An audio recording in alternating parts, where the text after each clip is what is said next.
What I'd like to share with you today is a story from the Qur'an, and before I do, just some introductory comments. A lot of stories in the Qur'an have to do with the children of Israel, many of them. And many of the prophets mentioned in the Qur'an are the prophets of the Israelites. But if you compare what's in the Bible and in Jewish literature about their history, and you compare it to what is in the Qur'an about their history, you'll see a huge difference. There's a lot less in the Qur'an. Allah chose in His final revelation to be very selective about which stories He is going to choose for His book. So there's very few stories in the Qur'an, and in fact, some of them aren't even found in Jewish literature, meaning Allah is telling us the lost chapters of Jewish history in the Qur'an. For example, the story of Musa and Khidr in Surah Al-Kahf is not found anywhere in Jewish literature. They don't have it. But it's a story about Musa alayhi salam, and one of the names of the Torah to the Jewish people is Torah Musa. It's the Torah of Musa, and yet one of the stories of Musa that's in the Qur'an is not even found in their tradition. And so the first observation, the thing I want you to think about, is that Allah gave us this book to guide humanity until Judgment Day, starting with guiding Muslims. When Muslims find Allah's guidance and live by it, it will make easier for the rest of humanity to find that guidance and live by it. So the first audience is us, and by extension, that becomes the rest of mankind. And for our guidance, Allah chose one of the key pieces, one of the key devices by which Allah chose to guide us is telling stories and selecting very, very special stories. So before I even start this story, I want you to just set your mind in a certain way. Why would Allah choose these very particular stories? Because these are the stories that are going to repeat themselves throughout the story of humanity. None of these stories are dead. All of these stories are alive. All of these stories replay themselves in newer and newer ways. So we have to look at the stories of the Qur'an not just as something that happened thousands of years ago. We have to look at it as something that might even be happening right now. This is the Qur'an's way of even doing contemporary commentary, a commentary on current affairs, a commentary on our reality. This is the mindset that if you remember nothing else about this lecture, I want you to remember that the next time you engage with a story in the Qur'an. Now I'm going to take you to a little bit of history. Where were the Israelites enslaved? Egypt, very good. And the Egyptians were a massive empire. They were a superpower. And they were in dominant power for thousands of years. They had a huge, huge dynasty and incredible architecture, and they were leading the world. In fact, they were the world's dominant power, and other royalties used to send their children to get their education in Egypt. So they used to get a student visa and go there to study, right? And their architecture was superior to everybody else. Their monuments were superior to everybody else. Their agriculture was superior to everybody else. They had this dominance and this feature in the world. In fact, they were so impressive that later empires, even after the Egyptian empire collapsed, later empires tried to copy the Egyptians or describe themselves as the new Egypt. Right? They're the new Egyptian empire. So the Romans, even after they took over, and the Egyptian empire had long collapsed, they would take monuments from Egypt and take them to all different parts of the Roman Empire to say, we're the new Egypt. You'll see an Egyptian obelisk next to the Blue Mosque in Turkey for a reason. You'll see a pyramid on the dollar bill for a reason. These are symbols of power, and they acknowledge the superpower status of these people. Now, the Israelites, coming back to the Israelites, they were slaves. Now, let's talk about the religion of the Egyptians. It's thousands of years old. But one thing that was very important in their religion was the cow. They had many, many monuments and statues and carvings of golden cows. And they had multiple gods. They believed in many gods, and a couple of their gods, one of their gods was a bull, Apis. And another god, which is female, was a cow, Hathor. And Hathor was, they associated, the bull was associated with protection against the enemy. It was associated with power and might and stability. So the more they worship this cow, the more the empire becomes stable and is able to defeat its enemies. And the cow that was the female, the Hathor cow, its symbol was it gives us milk, it gives us the leather, it gives us the meat, it gives us the bones, it tills our soil, it's our mother. Muslims call Allah, one of Allah's names is Ar-Raziq, the provider. For them, the Raziq was the cow. So they worshipped the cow and they revered the cow, and the reason they did it is they want to make sure it rains, they want to make sure they don't get disease, they want to make sure their children are born healthy. In fact, some historians even argue that whenever there's a pharaoh that's going to take over government, the way you can tell that he's legitimately the new king is he has to drink from the sacred cow. He has to have the divine cow's milk for him to be associated with that power. They even believe that the sun rises from the east and the west. A cow carries it from the sun and takes it to the east. It takes it to the west. That's what they believed about the cow. Now, I don't want to give you a lecture about the Egyptian religion, but I do want you to know something about it. The cow was a big deal. The cow was a very big deal. Now, the Israelites were enslaved under the Egyptians for many generations. So there are many generations of Israelites who were born and they don't know what it means to be free. They've never known it. Their father didn't know it, their grandfather didn't know it, their great-grandfather didn't know it. All they know to be is slaves of a master class race that treats them like animals. That's the best case scenario. Many times they treat them worse than animals, and they're used to living like that. That's how their life looks. And they've accepted that as their fate. For many, many generations, this has been going on. And in that environment, another side note that I want you to know is the Israelites are the children of Israel. And Israel, if you go back further up, these are the children of Ibrahim alayhi salam. These are the children of Abraham. Means this, what I'm trying to tell you is these are the Muslims. The Muslims are born of that time. From our perspective, those who believed in those prophets were the Muslims of that time. So we don't call them the Jews of that time. From our perspective, we call them the Muslims of that time. They're being born into slavery under a superpower, and their next generation doesn't even know what it means to be free. They're born under the choke of a superpower. And what happens to young men and women that are raised as a minority, as a degraded, inferior minority that is under the chokehold of a larger superpower? You start thinking to yourself, consciously or subconsciously, man, these people, they have better roads, they have cleaner houses, they have more beautiful clothes, they're so much smarter, look, they're so much healthier, they're so much stronger, they keep on winning and winning, everything about their life is beautiful. My God, they have it all. I mean, they're kuffar, but they're awesome. Look at their streets, look at their neighborhoods, look at their highway system, look at their technology, look at their agriculture, and look at where we live. Fine, we're the believers, but we're also losers. Yes, they are the kuffar, but they are, oh my God, look at them. So they develop this kind of a love-hate relationship with their master. We hate the master because he's enslaved us, but we also kind of love the master because they live the life, man. They live the life. This is the environment in which the Israelites spent many generations. Now, let's fast forward. Allah reveals the message to Musa alayhi salam. There's a conflict between Musa and Fir'aun, and eventually the Pharaoh drowns, and the Israelites are finally free. Yes? They're no longer living in slavery. After being enslaved for generations, now they get a taste of freedom. Now they have a taste of freedom. And in that time, many adventures happened. I'm going to highlight two of them if time permits. I have so many things to share with you about this story, but I'm trying to be as selective as I can because I respect two things. One, the time that I've been given. Two, your attention span. But I do want you to at least take two parts of this story with you that I'm going to just be selective about. Okay. So they're out in the desert. They're free now. And Allah says to Musa alayhi salam that Allah calls Musa alayhi salam to meet with him. So he's going to leave the Israelites behind and he's going to go meet with Allah on the mountain. And the mountain is not that far. The mountain of Tur is not that far. So he leaves them behind. He leaves his brother Harun and he goes to meet with Allah.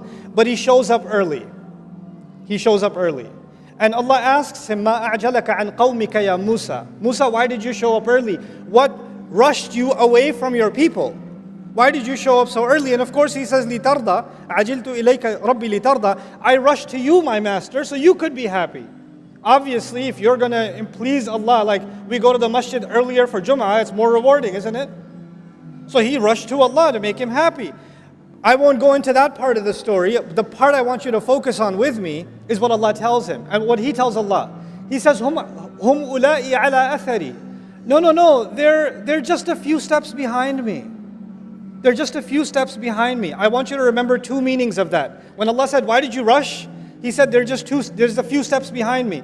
Number one, it means they're not that far away. If there's any trouble, I'll just run back down and I can get there in 20 minutes, no problem. That's one meaning. The other meaning is, look, they followed me through the water. They followed me and they fought their fear against the Pharaoh and they crossed this desert with me and they've seen so many miracles. I'm pretty sure they're going to respect my leadership if I'm just gone for 10 extra days. Nothing's going to go wrong. They're still on my footsteps. They're still, I'm pretty sure they're going to be okay. And Allah says, actually, Samiri, there's a fellow named Samiri, a foreign name actually. He has put them in trouble. He's confused them. He's created chaos among them. So now I'm going to take you to Samiri and what chaos was created. While Musa alayhi salam was gone, this fellow Samiri, basically what he does is he collects all of their gold. Whatever gold they had from all their savings, they collected and they ran off from Egypt. And somehow he collects all of it from them, melts it down, and turns it into the statue of a guess what? A golden baby cow. A golden cow. Which suggests a couple of things. One, it might suggest that they didn't have enough gold to build a cow, so they had to go with a baby cow. Right? So that might be one reason. Another reason might also be if you study the ancient Egyptian religion, they would take the baby calf, bring it into the temple, put gold on it, and then put it in a special area where nobody will bother it until it grows up because it's meant to be a godlike cow that was specially chosen. So he's like starting off with a baby cow. He's starting there. Now, this whole cow business, does it have anything to do with Islam or does it have to do with the Egyptian religion? This is the Egyptian religion for thousands of years.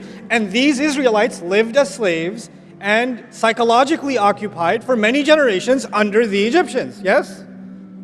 So all of a sudden he builds them this cow and he makes openings in it so when the wind blows it makes a mooing sound. And all of a sudden you find that many Israelites are now worshiping this cow. When I first read this story, I was confused. How? How do you just, hey, look what I made. Oh my God. Like, why would they just all of a sudden fall into worship of this thing? It's not an alien phenomenon to them. They've seen this kind of thing before. Where have they seen it? In Egypt for generations. But they're Muslim. They're not pagans. They're not following the religion of Pharaoh.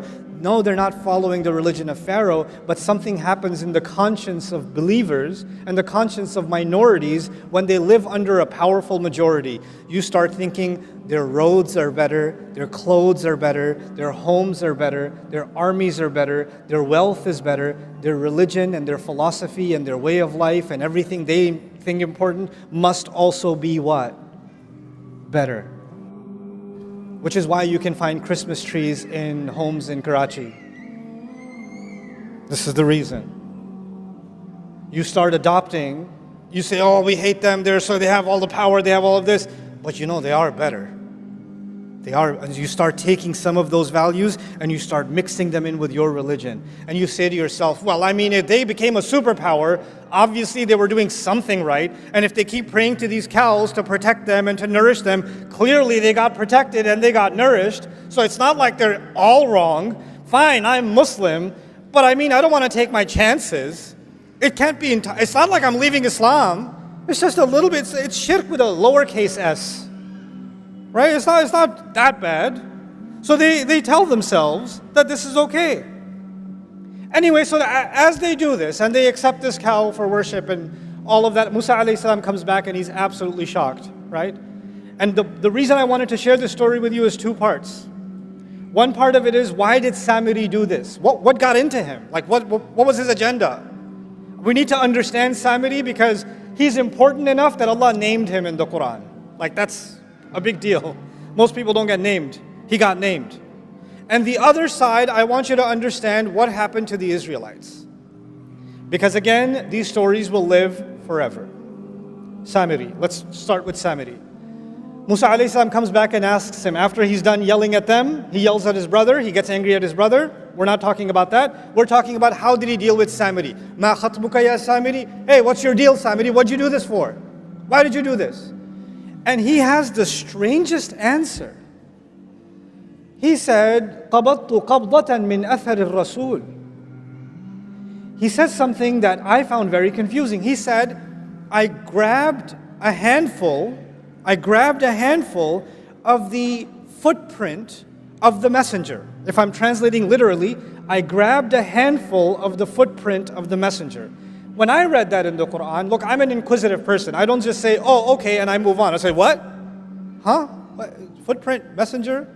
The messenger's all the way up. Did he follow Musa alayhi salam and grab some dust of his footprint? What's going on? Then you read the commentaries and you find many people commenting, many mufassirun commenting, that he somehow saw Jibreel alayhi salam on a horse. And the horse, everywhere the horse stepped, plants started sprouting. So he saw that the footsteps of the horse of Jibreel alayhi salam produces life. So he grabbed a little bit of the dust from under the hoof of the horse of Jibreel alayhi salam, and he put that onto the cow, and the cow came to life. Except none of that is in a hadith, none of that is authenticated by the Sahaba, none of that is found in the Quran. And according to Ibn Ashur rahimahullah, who I'm very impressed with his work in his tafsir at-Tahrir wa Tanwir, says this has no authenticity at all. Even goes against the text of the Quran. So then what does it mean that I grabbed a piece of the footprint of the messenger? I'd like to offer an alternative understanding. You remember I said the word athar. Musa alayhi salam was with Allah. Allah said, why did you come so quickly? He said, they're right behind my footsteps. Remember footsteps? Hum ula'i ala athari. And it meant two things. It meant footprint. What else did it mean? That they're closely following me. Samiri sees an opportunity. These people, their Islam is not that strong. They don't really understand the revelation, but they're culturally still very attached to the dominant culture of the Egyptians. I can create a religion, an alternative religion that I'm not going to say it's not Islam, I'm not going to say it's shirk, I'm not going to say it's the religion of the pharaohs, I'm still going to call it Islam, but I will create a cult within them that are still impressed with the old ways, and that way I will have a handful of the kind of impact and following that is meant for the messenger. They will take me as a lesser kind of messenger. They won't officially call me a messenger, but they're going to follow me cult-like anyway. And so there is Islam given to prophets like Musa alayhi salam, and then there are cults that people like Samiri run by taking the gold of the people and giving them something they want, giving them something pagan. Of course, that never happened in Islamic history, ever, especially not in South Asia. Especially. The kind of cults that we create, in which we identify certain people as so connected and so they have connection with the ghaib and they have these powers and all of this. None of this stuff was Islam. None of this stuff. And Allah warned us this will happen with the story of Samiri. But it goes a step further. Allah Azza wa Jal told us in the Quran that when Musa alayhi salam was on the mountain, when he was on the mountain, Allah told Musa alayhi salam, by the way, even among your believers, even among the Muslims, سَأَصْرِفُ عَنْ آيَاتِي الَّذِينَ يَتَكَبَّرُونَ فِي الْأَرْضِ بِغَيْرِ الْحَقِّ. I'm going to turn away from my revelations those who are arrogant in the world, those who seek to be great themselves. What did Samiri want? He wanted a following. He wanted to make money off the people. He wanted to become the religious leader. He wanted to become the cult leader. He wanted power in the world. Allah says, people like that, I will turn them away from my ayat. And then all the others, why did they follow him? Here's another subtle point that I really, really want to make sure you remember. We have a concept of God in Islam. And the Egyptians had different gods, deities in their religion. And Hinduism has gods. Christianity has a concept of God. Judaism has a concept of God. What separates Islam's concept of God, especially from pagan religions? Especially like the religion of the Egyptians. The religion of the Egyptians, the way if you can understand this simply, it's transactional. I give the God something, he gives me something back.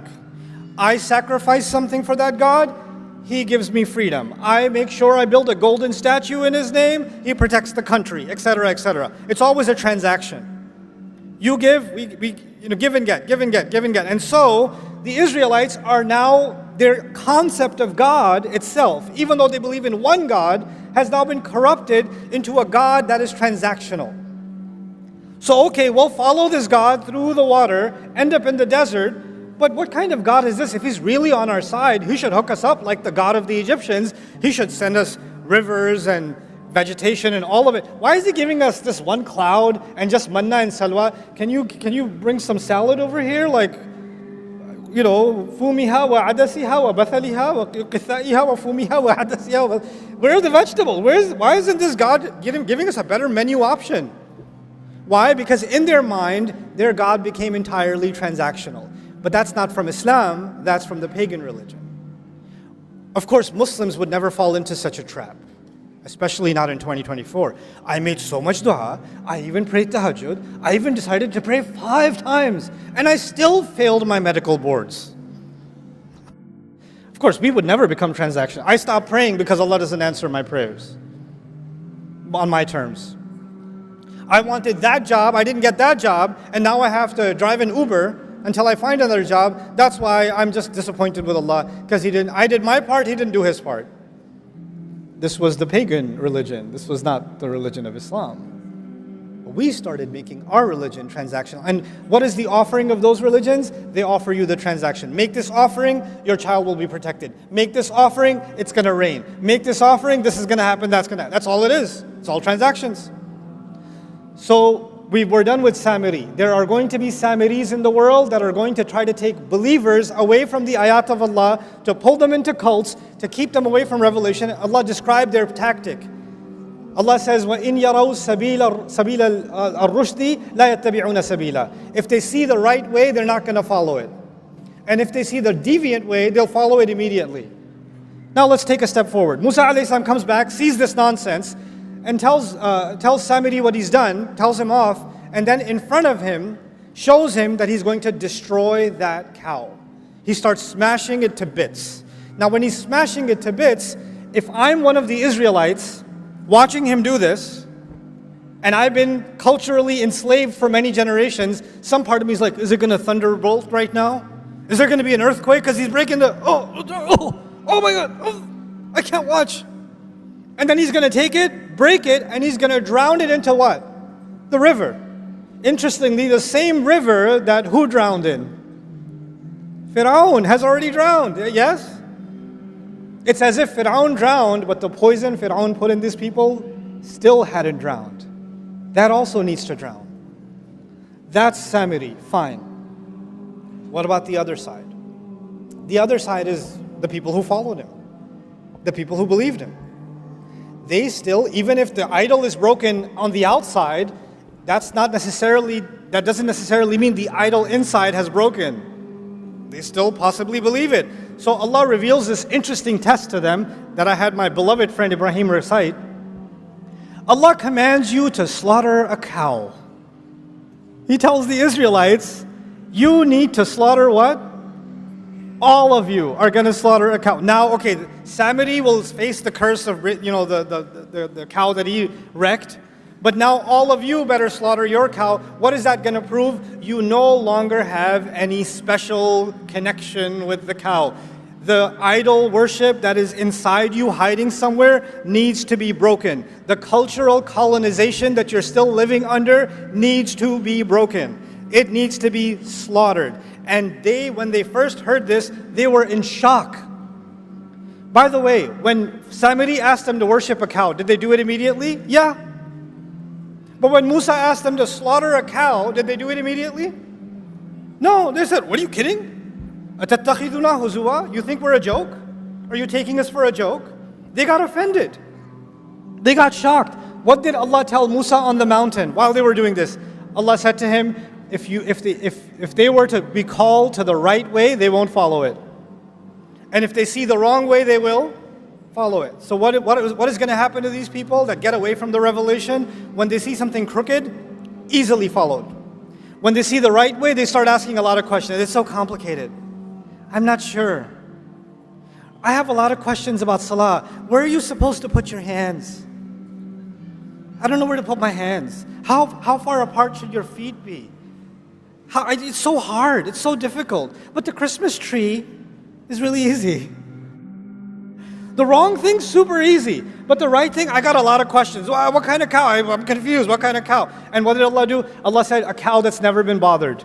It's not too young and not too old. Which, by the way, not too young and not too old, perfect age, that would be the sacred cow in Egypt, isn't it? And then they said, oh, okay, yeah, fine, but color. And what color did Allah say? What color? Anybody know? Yellow, golden. Because you're meant to slaughter the gold. The more they're asking because they don't want to do it. And the more they're asking, the answer is taking them more directly to the one thing they don't want to do. It's taking them right back in that direction. And then he says, La shiyat, the last time they asked, okay, fine, we're confused. Can you just tell us more about this cow? Oh, it's a cow that's never been put to work. It's been left alone. It doesn't have a single blemish or a tarnish. Guess what? The sacred cows of Egypt, did they put them to work in the farm? No, they kept them in special areas and gave them luxury life. Right? It would be ironic if they gave them leather sofas. That would be kind of funny. But anyway. But the idea is, Allah is now describing the cows of Egypt by the story. And what's the most amazing part of this at the end is, Allah says, فَذَبَحُوهَا, they finally did slaughter it. But then Allah says, وَمَا كَادُوا يَفْعَلُونَ, and they almost didn't do it. Listen to that. They almost didn't do it. Why would Allah say that? Allah is telling us that for generations to come, whenever believers are going to be colonized, whenever believers are going to be dominated, and there's such a thing as political domination, military domination, economic domination, but there's also such a thing as a cultural domination, a psychological domination, a spiritual domination. And when you live subjugated for so long, you start developing an inferiority complex. And the people, white people are just smarter. What are you going to do?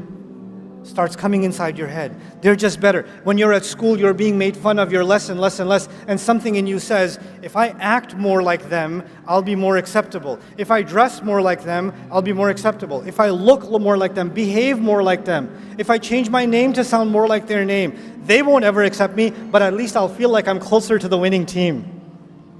The pharaohs will never accept the Israelites as equals, but the Israelites are still enamored with their religion, isn't it?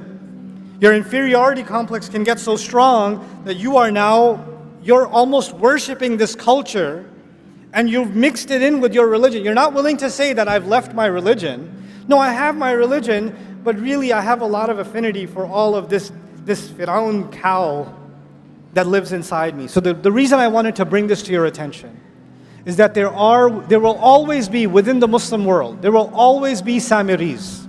Always. And there will always be Muslims who are going to be susceptible to having reverence for their own version of the cow. There's going to be something cultural, something economic, something in our practices. And we're going to have to take a deep look within ourselves. Where does our sense of pride, sense of value, sense of purpose, where does it come from? Where did we adopt these values from?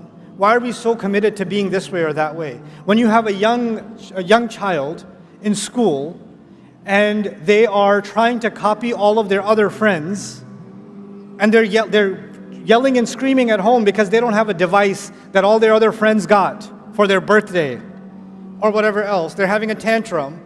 What are we already preparing these kids for? The worship of the new cows of this generation. That's what we're preparing them for. Instead of being able to think for themselves and free themselves from it.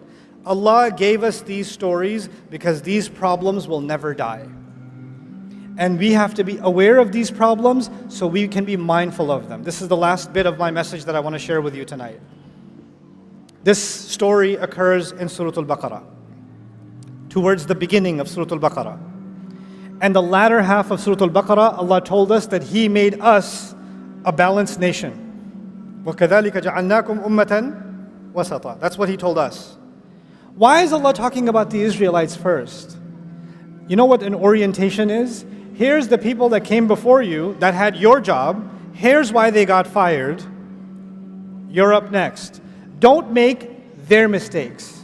The reason the first half of Al-Baqarah is highlighting these chapters of the Israelites is because these are the exact mistakes that are most likely going to be repeated by the Muslims. So before Allah talks to us, He tells us about them. He tells us about them. And instead of focusing on the instructions that Allah has given that are so simple and so clear, if we start distracting ourselves with, oh, it's so difficult, there's so many schools of thought, I don't know where to put my hand, I keep trying to measure the size of my beard and I can't figure out which one I should go with, I don't know about, the texture of the hijab or this or that. The more you do this, you want to dive into the details, the color of the cow, the size of the cow, the more you want to do that, you know what's going to happen? You're going to continue to be culturally colonized while you're fighting over these minutia details. That's what's going to happen. It's time the Muslims liberate themselves mentally. Before we can liberate ourselves politically, economically, socially, psychologically, we need to liberate ourselves intellectually, spiritually, psychologically, emotionally, internally. It is time. Look, guys, we're in a crazy time in the world. Nobody could have imagined 5 years ago, 2 years ago, nobody could have imagined that there are going to be, there's going to be a white teenager in Ohio crying on TikTok about what's happening in Gaza. Nobody could have imagined that. That was come on, what are you talking about? What universe are you talking about? Right? The world has changed.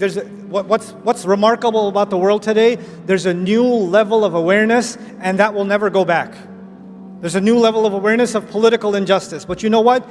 Take that as a sign. If the world can wake up to something that was happening in front of their eyes and they were blind to it for 70 years, and now they're waking up to it, well, you know what, Muslims, you have potential. You can wake up to what's in Allah's book. You can wake up to what Allah has given. I can wake up to it. It's time this ummah experienced an intellectual and a spiritual renaissance, and I believe this is the generation that's going to do it. Jazakumullahu khairan. Assalamu alaikum wa rahmatullahi wa barakatuh.